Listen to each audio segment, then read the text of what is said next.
Hi, welcome back. So I hope you had fun in that little break there. I figured out what the problem was and I put it together and it's looking great. So let's go back there and have a look. Hopefully the levels and everything are fine. I'm really rusty at this. Okay, so let's recap what we did before and what's left, what I did to get it to work and what's left to do. Hey, Greg, I see a burning basket. That's great. I'm really behind what's in chat. Anyway, before the break, we started making this Lexer thing, which I explained is the class that deconstructs a string of source code and breaks it into significant portions that our compiler will use to create code in the target language. So that's the Lexer. I also said we wanted to be able to handle things like this, just simple equations for the moment while we get to grips with how to do this in JavaScript. Basically, while I bash my head against JavaScript to get it to work.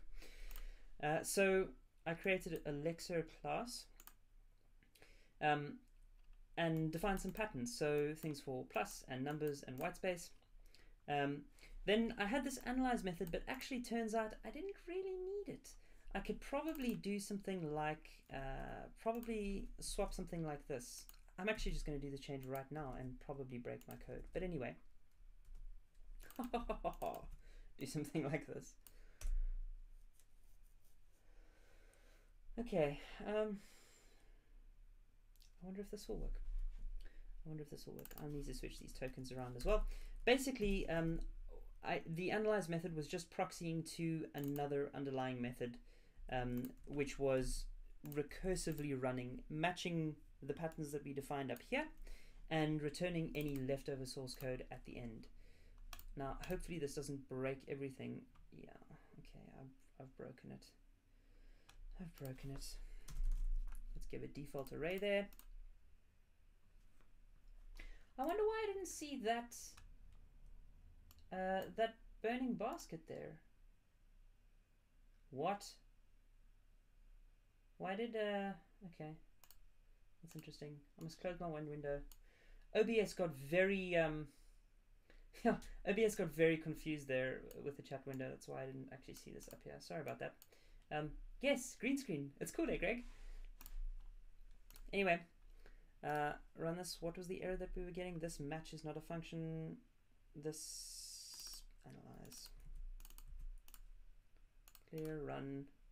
Yeah, there we go. Okay, so got it fixed. I got it fixed. Okay, so to recap again, this Lexer class defines some patterns in a getter, just because that's the most elegant thing I could think of at the time. Then it has this analyze method, so we can feed it code like 1 + 3. And by the way, it should be able to handle arbitrary long groups of whitespace. So we can do this, and you'll see, okay, it's matched whitespace here, and there are all the whitespaces. Woohoo! So back here, let's just run this again.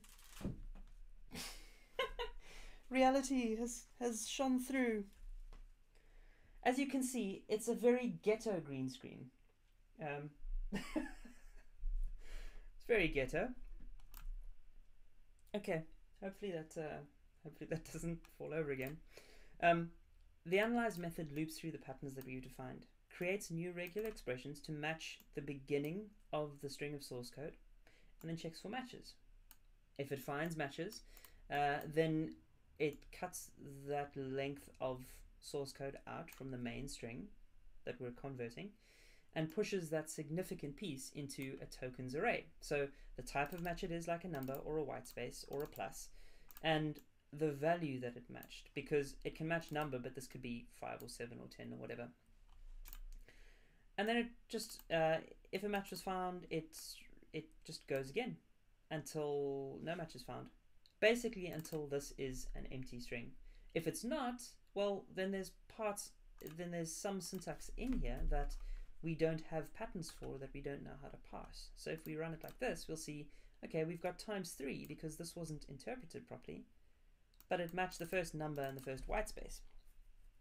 Okay, So we can just start adding patterns to this, and we can say if the first string of this array is not empty, well, then our language is incomplete, or the source code has invalid syntax. Right. Now I get to see if my... This is terrible! Why does this keep falling over? Oh my gosh. Okay, let me try and fix this. Incredible.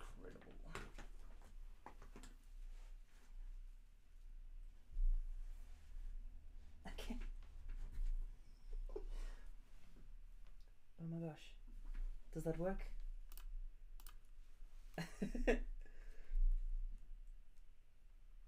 Now, this is...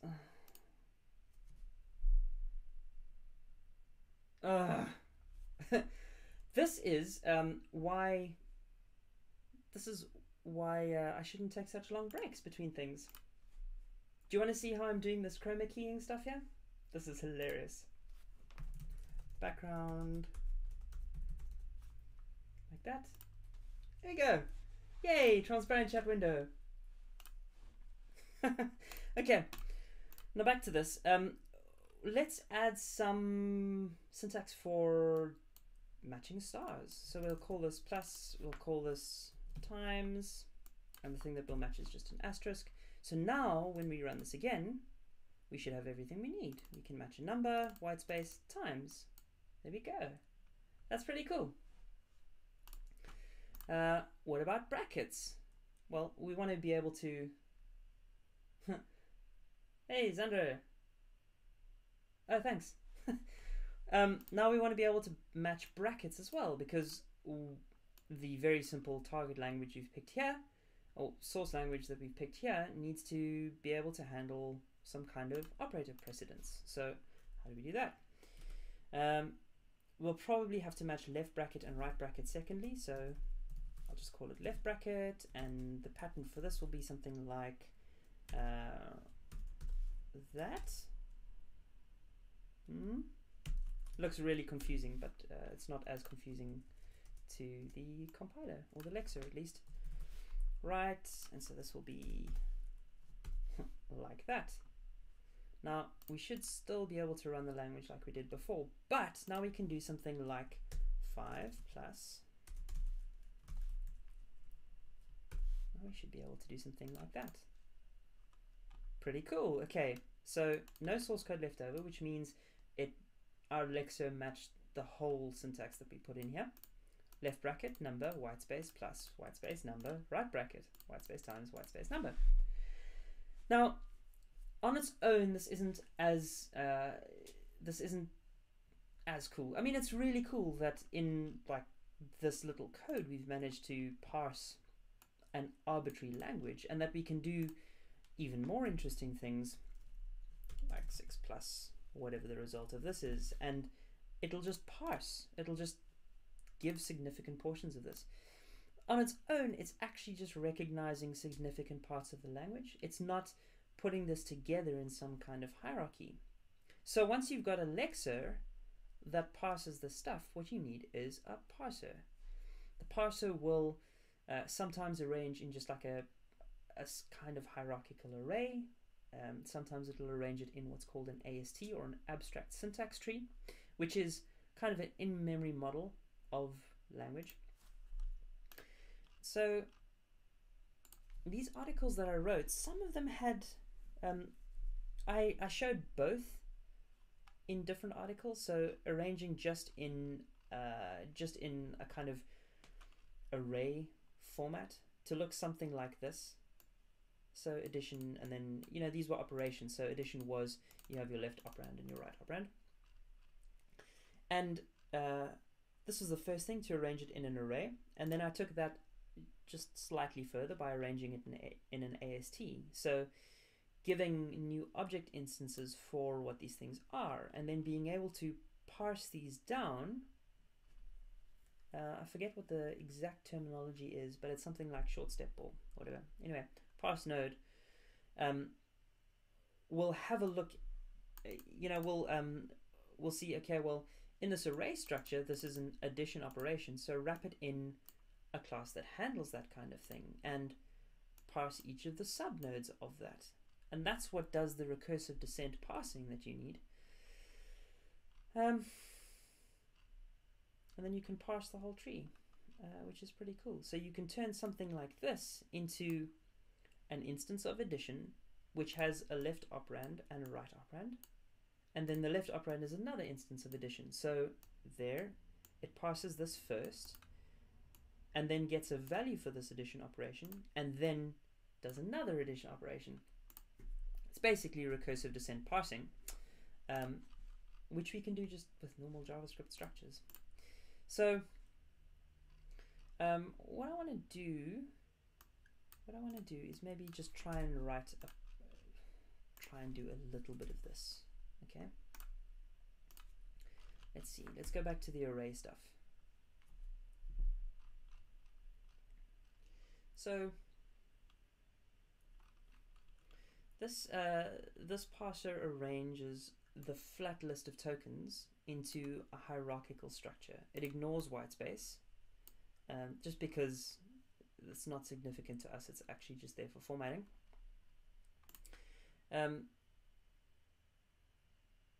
Oh, hey. Yeah, so our language can ignore whitespace because it's actually just not significant for calculation. The volume may be a bit low. I can adjust that. Shall I adjust that? Dum, dum, dum, dum, dum. Let's see.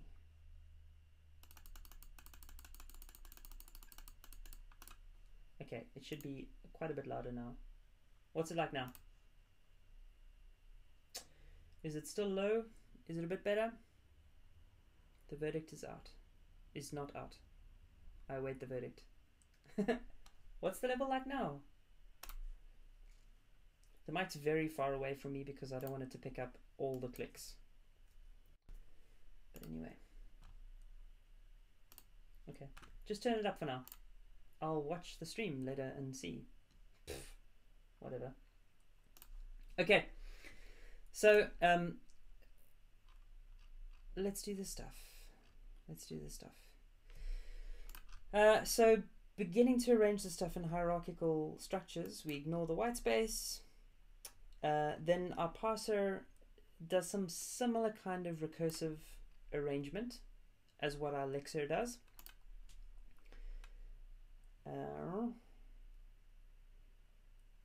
But this checks what the this is the part that's custom for our language. So here we say, okay, if this significant piece of code or token from our tokens array is of a type plus or times or number, then we arrange it in we check what's left and right of it. Okay, so here, okay, the kind of operation we're doing is a plus operation or a times operation. We'll check the token on the left and the token on the right, and we'll put them into we'll group them together. Seems very slow. There may be latency. Sorry about that. Okay, so for operations like plus and times, we get the operator on the left and the operator on the right, and we put them into like a structure so that this becomes an addition operation. Oh, what else do we do? I mean, this is just the combined thing at the end. Let's try and do this. Let's try and put this together. Okay, we've got our lexer up here, class parser, and we have to do this kind of in 15 minutes, so good luck with that. Parse tokens. I'll get there in the end. Okay, let tokens is, oh, I don't know if we can redefine this. Can we redefine this? Let filtered is tokens filter. If you're unfamiliar with the ES6 syntax or the JavaScript syntax that I'm typing in here, just ask in chat. I'm sure I'll see and help you out. But this is basically just an anonymous function or a lambda function in ES6. So filtered is, what we want to do is return if token type, which will be 0 is not a white space.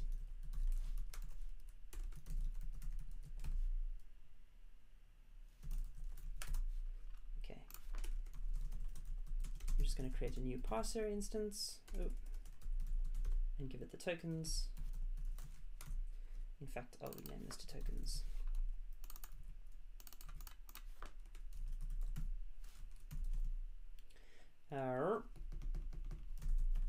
And I'll call this operations.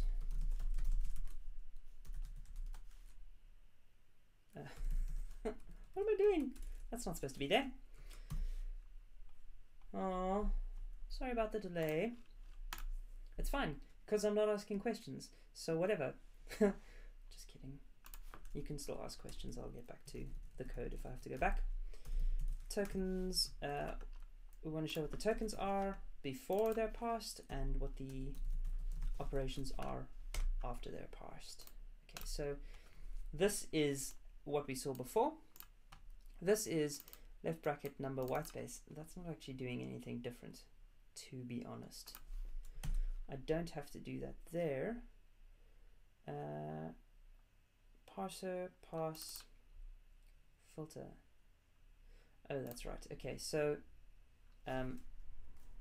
we just want to match the tokens array. We don't want the source code being passed along. Okay, so remaining source code, nothing. It passed everything successfully. Then these are all of the tokens in a flat array. Now what we have here is left bracket number plus. All the white space stuff is gone, which is pretty cool. So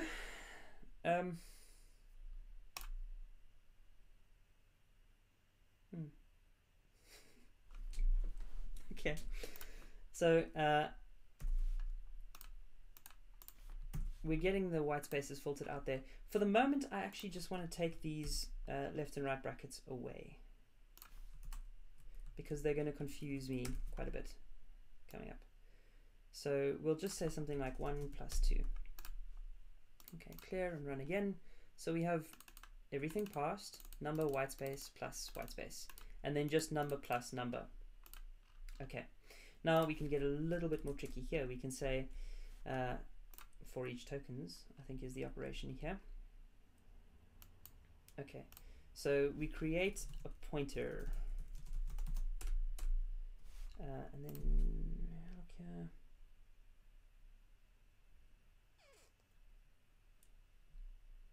Why do I do? Oh, that's right. Okay. And then we say the current token is whatever the tokens are at that pointer. Now, if the type of the token is plus, then we do a plus operation. If the type of the token is times, then we do a times operation.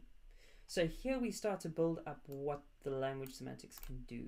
And you could break this out into special classes and use a kind of polymorphism to get this to be like thinner over here. Oh, I see there's a bit of overlap over here. Oh. You could break these out into separate classes if you want. I'm just going to put them all in the same thing because our language is very simple for the moment. So if it's a plus, then we have a plus operation. In fact, I'll make a operations array here.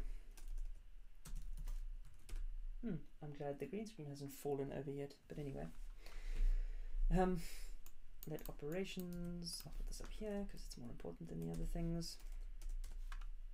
Okay, so previous, I'll rename this to left is token pointer -1 and right is token pointer +1,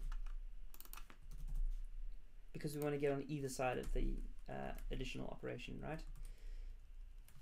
I can do the same over here, and this is probably a good candidate for code reuse. Okay, now what was the rest that I did here? I extracted, oh, that's right. Okay, so then what I did was tokens splice. Now I'm not sure if this is the best thing to do? I'm not sure if this is the best thing to do. Indian array splice. What's the syntax here? It's been a while. And I have 10 minutes to work on the parser. Okay, start, delete, count. Okay, so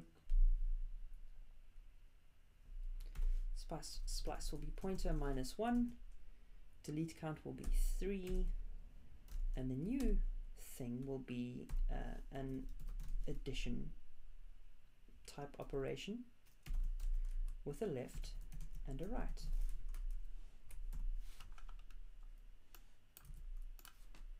And this will be a multiplication. Okay, clear, run.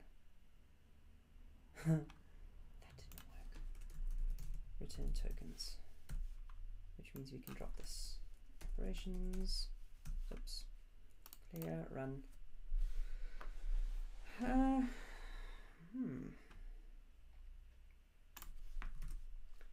Interesting.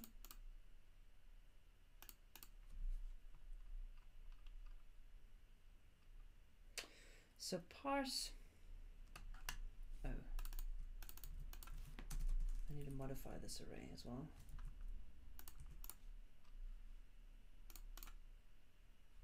Here we go. Does that do what we want it to do? Number white space plus white space number. That doesn't even strip the white spaces anymore.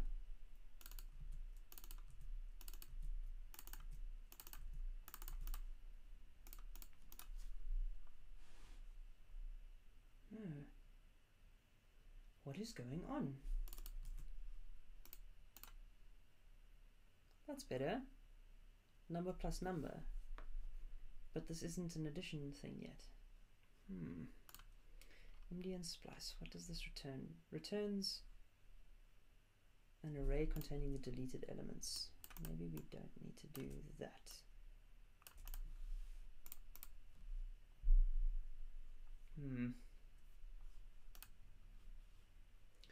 What do you think? What am I doing wrong here? Filtered splice pointer -1 for 3 length.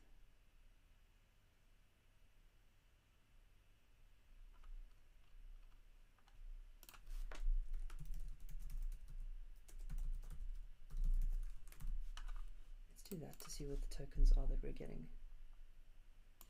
Number. Sweet. So I remember I had some recursion in here.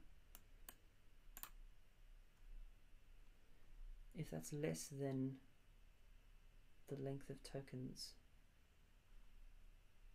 then run this again. Okay.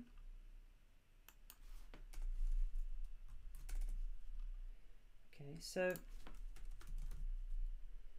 if pointer is less than tokens length, well,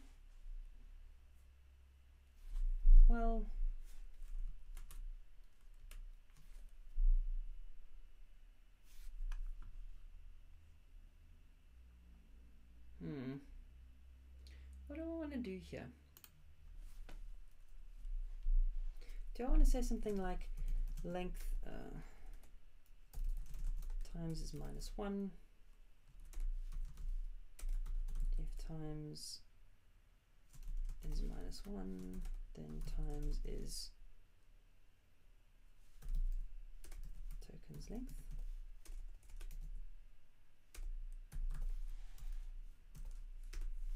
I mean, do I really want to do that though? What is this code saying? If the current pointer is less than the total tokens.length,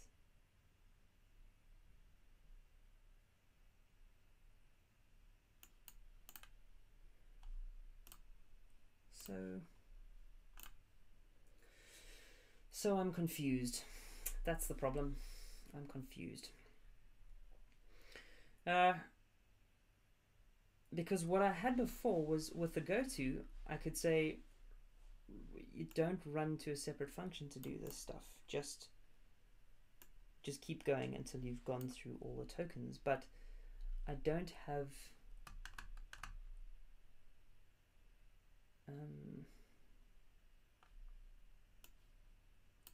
yeah, I mean, basically what you want to do is, okay, I think I know what to do. So let start is tokens length.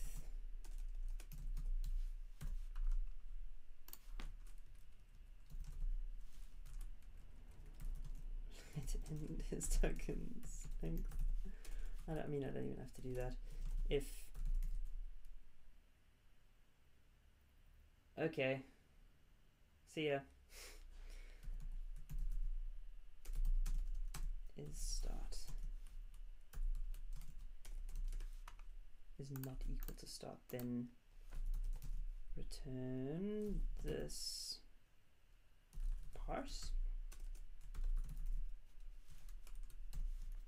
Something like this maybe? Otherwise just return the filtered. Maybe that'll work.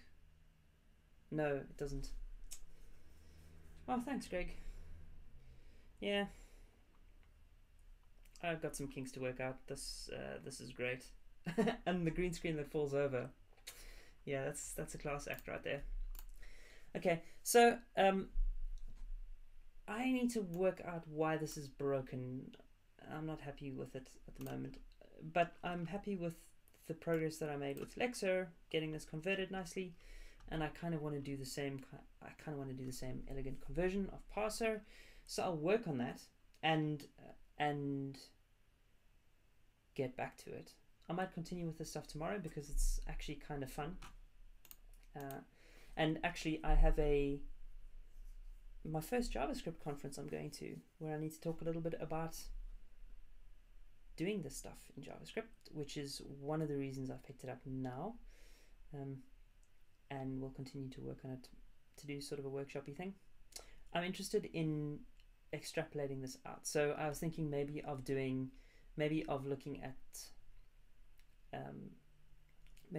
at a popular DSL and talking about why it's done like that and why it's interesting to write DSLs.